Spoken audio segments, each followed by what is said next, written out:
dia ambil sepatu. Jadi sepatu ukuran 14 itu udah gede, sepatu besar ukuran 14, biar mengelabui nanti kalau misalnya ada polisi yang udah ke situ ngecek-ngecek kayak gitu, dia ngelabuhi kalau di situ ada perampokan.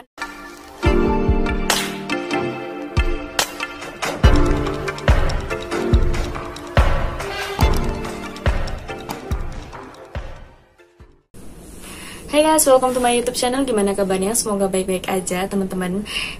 Buat teman-teman yang baru aja datang ke channel YouTube ini, welcome. Aku upload video setiap minggu. Aku usahakan setiap minggu ada channel konten wedi.com sama Kepoin Dunia. Kalau Kepoin Dunia itu yang lucu-lucu tentang dunia dan yang unik-unik. Kalau wedi.com itu tentang misteri, kriminal, pembunuhan, pembantaian, pokoknya yang tentang misteri-misteri seperti itu. Oke guys, jadi hari ini kita bakalan ngebahas tentang kasus pembunuhan.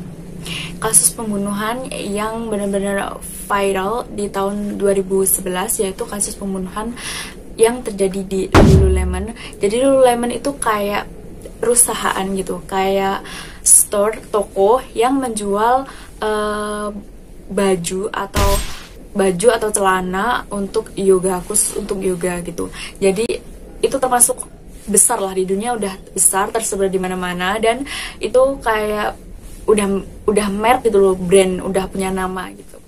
Tapi kita nggak bakalan ngebahas tentang tokonya, isinya tuh apa, gimana, berdiri sejak kapan, enggak. Jadi kita bakalan fokus ke dalam kasus pembunuhan yang terjadi di salah satu store-nya.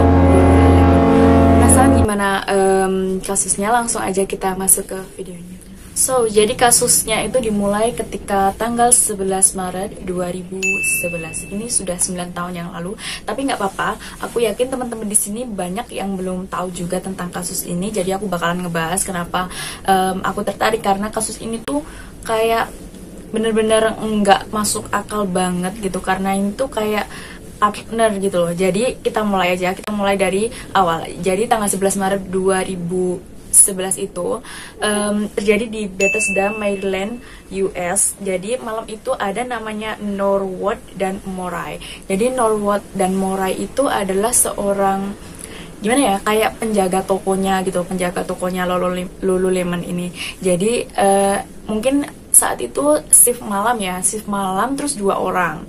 Jadi Norwood dan Moray. Nah ini dua-duanya itu baru ngepacking untuk ditutup gitu loh. Jadi mereka itu udah jaga seharian gitu, terus mereka bakalan tutup. Otomatis kan mereka ngepacking dan ngecek barang-barang mana sih yang habis, terus mana sih yang masih banyak, masih laku, belum terjual gitu loh. Pokoknya biasalah kalau misalnya kalian di toko-toko, misalnya kalian kerja di toko-toko gitu, pasti kan ngecek dulu sebelum kalian ngepacking, sebelum kalian menutup store-nya itu. Nah terus guys, sesuai kebijakan toko, jadi kayak ownernya gitu bilang bahwa setelah kalian ngepacking, setelah kalian ngecek barangnya ada apa enggak gitu, kalian terus yang habis yang mana, terus kalian cek tas masing-masing gitu loh. Jadi kayak kita ngeceknya teman kita sendiri, terus teman kita ngeceknya kita sendiri, takutnya kalau misalnya terjadi pencurian seperti itu. Nah terus sampai sinilah kayak kasus ini dimulai waktu si Moray dan Norwood. Tadi kan namanya Moray dan Norwood. Jadi Moray itu menemukan celana di dalam tasnya Norwood. Tapi Norwood itu menyangkal gini, aku itu mau belinya dari karyawan lain gitu.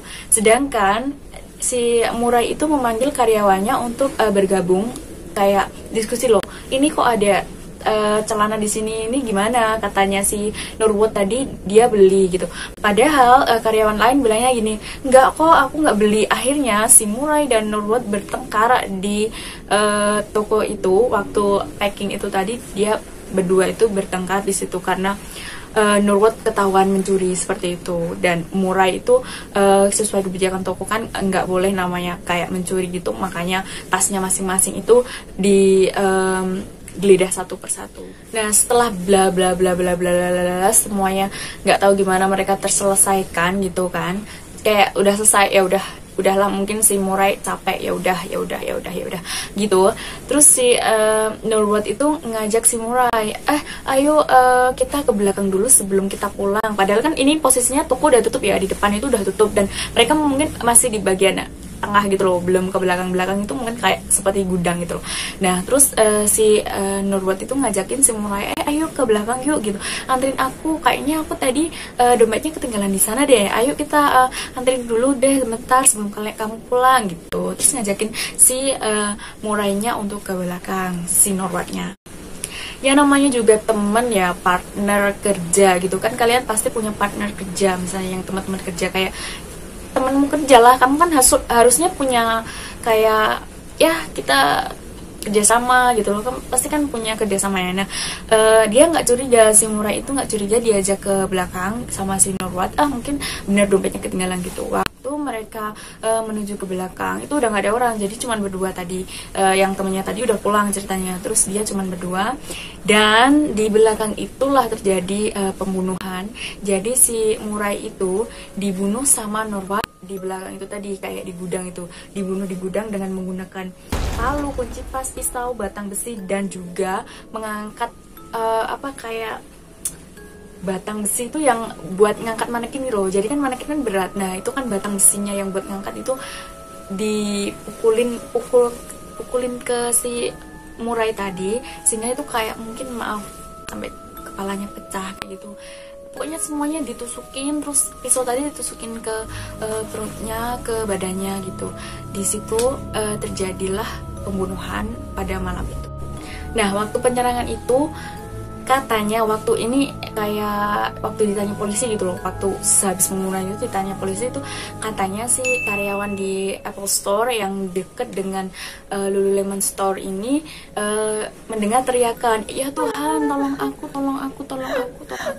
Tapi karyawan di Apple Store ini menghiraukan aja, jadi dia tuh nggak ngerespon, padahal dia tuh mendengar ada orang teriak-teriak berdua cewek. Kemudian tadi setelah si Nurwat membunuh Murai tadi dengan menusukkan pisau, dengan memukulkan besi tadi, semuanya udah dilakukan sama dia itu masih juga berpikir licik.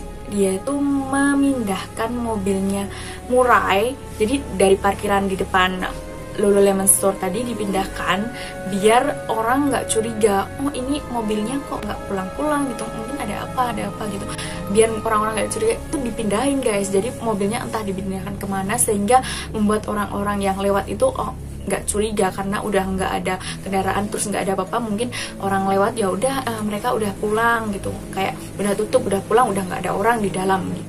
Kemudian si Nurwat itu balik lagi ke store-nya, dia ambil sepatu. Jadi sepatu ukuran 14 itu udah gede, sepatu besar ukuran 14, biar mengelabui nanti kalau misalnya ada polisi yang udah ke situ ngecek kayak gitu, dia ngelabui kalau di situ ada perampokan, sehingga sepatu ini tadi ditaruh di lantai, pokoknya pel dilempar, kursi dilempar, terus separuhnya ditaruh di lantai dengan darahnya si Murai tadi tekan-tekanin gitu loh, biar ada jejak-jejak seorang laki-laki gitu, laki-laki merampok gitu, biar mengelabui polisi seperti. Terus pagi harinya seorang manajer dari Lululemon Store ini datang, menemukan tokonya udah berantakan ya, yang dibuat sama Nurwat tadi lah, yang kayak sepatunya dibuat-buat kayak gitu, kursi semua dilempar, pokoknya barang-barangnya itu sengaja dia, ada juga yang diambil dirampok lagi sama dia, sengaja biar meyakinkan banget kalau dia itu sedang dirampok. Nah terus dia tuh yang manajernya tadi menelpon 911, jadi menelpon polisi, dan polisi langsung datang, dan dia itu udah menemukan Murai di lorong belakang tewas gitu. Bayangkan, manajer langsung takut histeris, dan dia juga menemukan si Nurwat tadi yang licik tadi itu di dalam kamar mandi, diikat, dan pokoknya disumpal gitu, pokoknya terus digores, pokoknya dia tuh membuat dirinya sendiri seolah-olah dia juga korban gitu loh, pokoknya diikat, terus secara berkala dia tuh ngeluh, tolong aku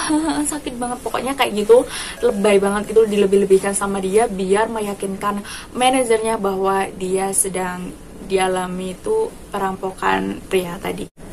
Kemudian si Nurwat itu kayak maca gitu loh, maca apa ya, kayak seolah-olah dia trauma, diajak ngomong nggak denger, diajak ngomong nggak responsif. Akhirnya dia itu dibawa ke kayak rumah sakit gitu loh.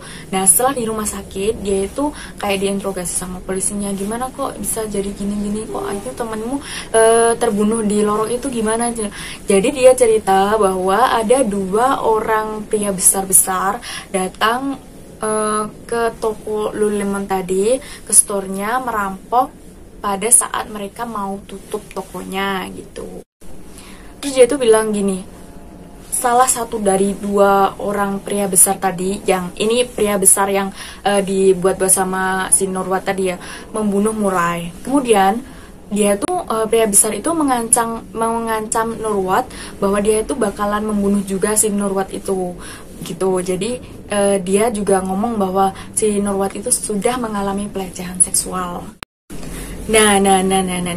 Tapi buat teman-teman di sini yang greget sama kasus ini udah ada titik baiknya. Jadi dia tuh ngeklaim bahwa dia itu seorang apa ya, kayak korban lah. Padahal bukti forensik itu membuktikan bahwa dia itu bukan korban, karena luka-luka yang memar terus yang dibuat-buat itu terbukti bahwa itu cuman luka yang dibuat sendiri gitu loh, enggak luka yang bener-bener orang lain melukai, karena beda gitu katanya sama kata penyelidiknya itu kayak gitu.